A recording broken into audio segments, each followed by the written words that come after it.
Saudara Presiden Prabowo Subianto kembali menggunakan hak istimewanya sebagai pemimpin negara setelah pernah memberikan abolisi pada terpidana kasus korupsi. Prabowo kini mengeluarkan perintah rehabilitasi untuk Direktur Utama atau mantan Direktur Utama ASDP Ira Puspadewi dan dua koleganya dalam kasus akuisisi PT Jembatan Nusantara atau PTJN. Akuisisi disebut merugikan keuangan negara 1,2 triliun rupiah. Tapi usai sidang vonis di Pengadilan Tipikor Jakarta Pusat, Ira menyebut ia tidak menerima aliran dana sepeser pun.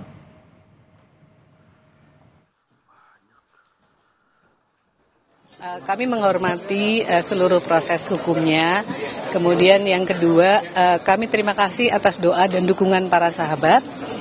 Yang ketiga dan sangat penting, saya kira fakta yang dinyatakan oleh majelis bahwa tidak ada sesen pun keuntungan pribadi yang kami ambil.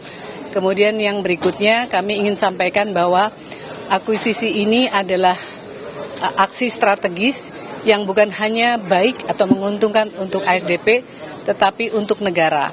Karena dengan akuisisi ini, kami mendapatkan perusahaan dengan izin yang sudah ada moratoriumnya sejak 2017, di mana seluruh izinnya adalah trayek komersial. Dengan trayek komersial ini, maka ASDP dapat memperkuat posisi untuk bisa melakukan subsidi silang bagi perusahaan, bagi daerah-daerah 3T. Saudara, usai diumumkannya rehabilitasi kepada mantan Direktur Utama ASDP Ira Puspadewi dan dua rekannya, kini kinerja KPK dan Pengadilan Tipikor dalam memproses kasus korupsi PT ASDP pun dipertanyakan. Kita bahas lebih lengkap bersama Guru Besar Ilmu Hukum Universitas Islam Sultan Agung Semarang yang juga merupakan seorang hakim, Profesor Binsar Gultom. Selamat malam Pak Binsar. Selamat malam. Dan ada juga pakar hukum pidana Prof. Jamin Ginting. Selamat malam Mas Jamin. Selamat malam Mbak Dri. Saya mau tanya dulu ke Prof. Binsar nih. Prof. Binsar, apa sih pandangannya terkait dengan rehabilitasi yang diberikan oleh Presiden Prabowo kepada mantan Direktur Utama PT ASDP Ira Puspadewi? Apa ini untuk memberikan keadilan atau justru membuat tanda tanya nih kasus korupsi yang ditangani? Ya, terima kasih Mbak. Ini tanpa mengurangi rasa hormatku kepada, khususnya kepada pemerintah ya, dan Presiden.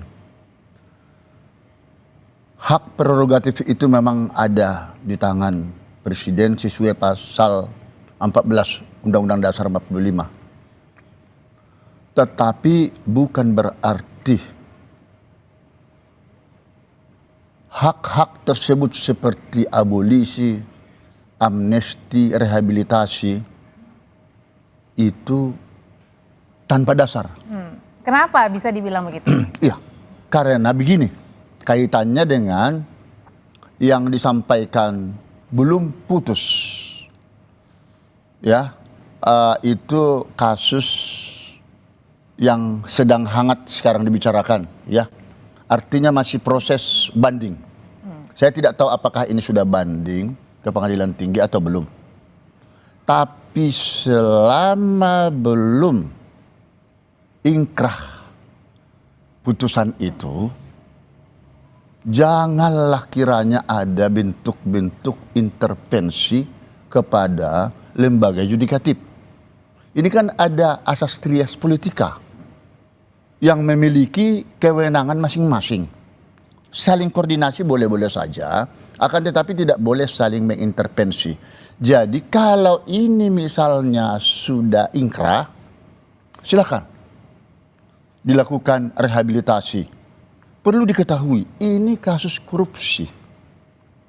Rehabilitasi itu kayaknya sepertinya kurang tepat ya.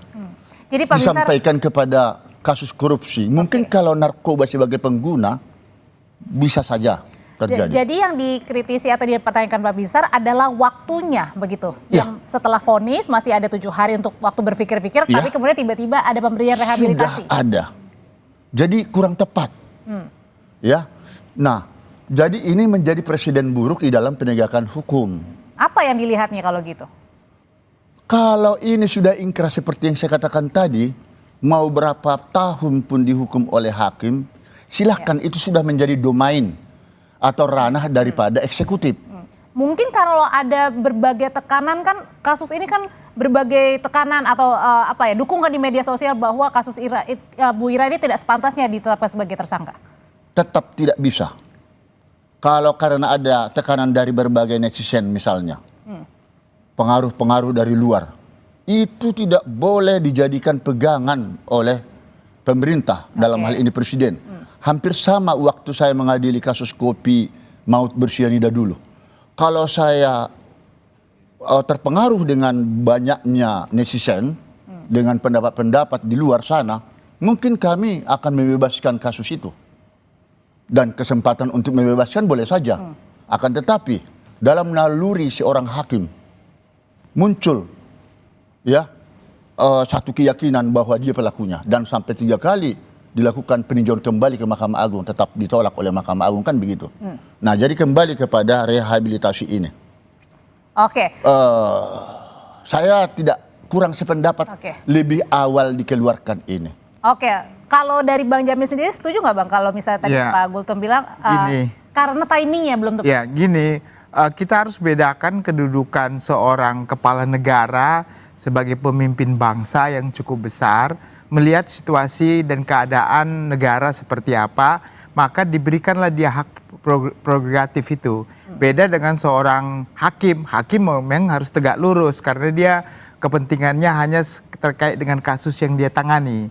Makanya dengan kedudukan seorang Pak Prabowo, dia saya kira mempunyai hikmat yang luar biasa. Kenapa saya bilang hikmat luar biasa? Karena dia melihat ada kepentingan bangsa yang lebih besar. Anda bayangkan, Audrey, ini perusahaan BUMN yang memberikan keuntungan kepada negara dan memfasilitasi 3T tadi, terluar, terpencil, dan terdalam. Itu arti termiskin. Ini artinya apa?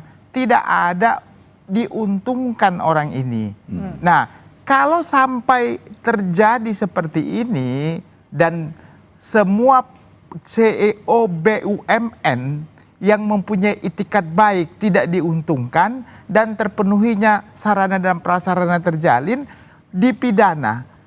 Saya kira BUMN manapun tidak akan mau melakukan yang namanya corporate action. Meskipun dalam penilaian hakim berpendapat kenapa menjatuhkan vonis meski vonisnya lebih rendah dari tuntutan jaksa penuntut umum, karena meskipun tidak mengambil keuntungan sepeser pun, Bang Jamin, di situ disebutkan bahwa adanya kelalaian dan ketidakhati-hatian. Nah, jadi begini, di dalam corporate action itu ada yang namanya business judgment rule.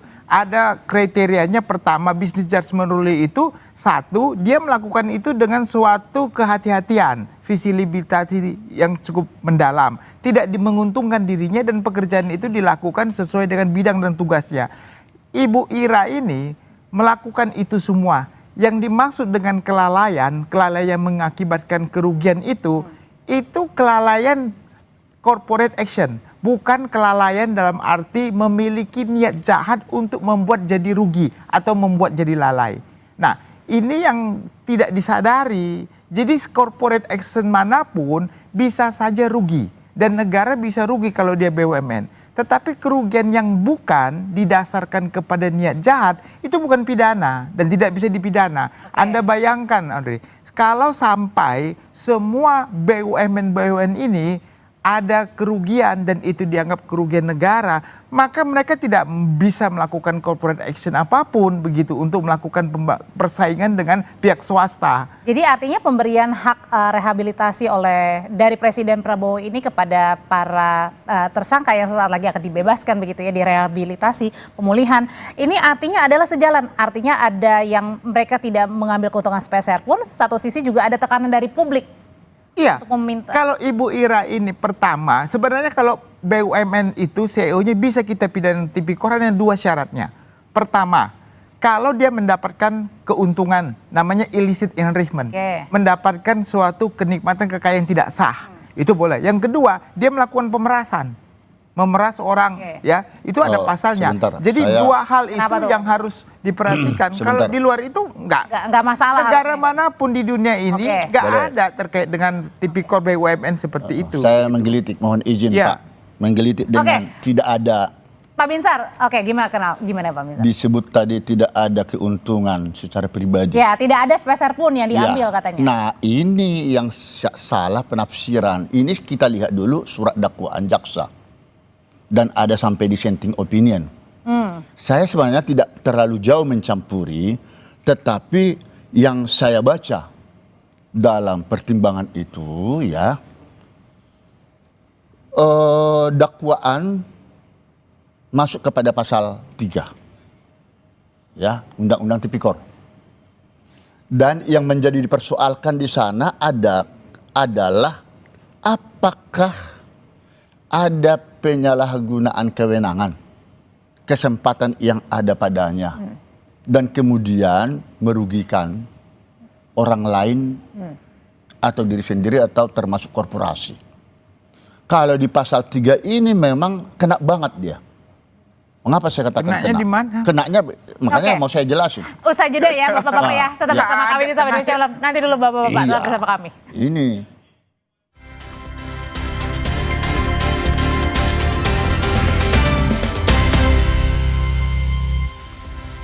Jadi sebenarnya pemberian pengampunan yang cukup sering diberikan oleh Presiden Pak Binsar, menurut Anda ini kemudian juga membingungkan nggak dengan kasus-kasus korupsi yang ada nanti dengan penanganan kasus, jangan-jangan nanti diberikan pengampunan di tengah jalan?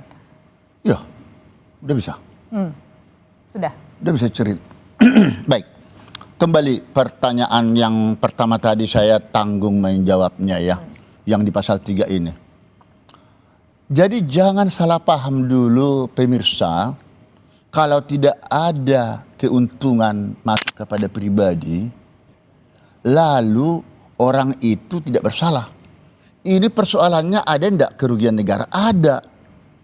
Ya, yang diuntungkan katakan orang lain atau suatu korporasi. Hampir 1,1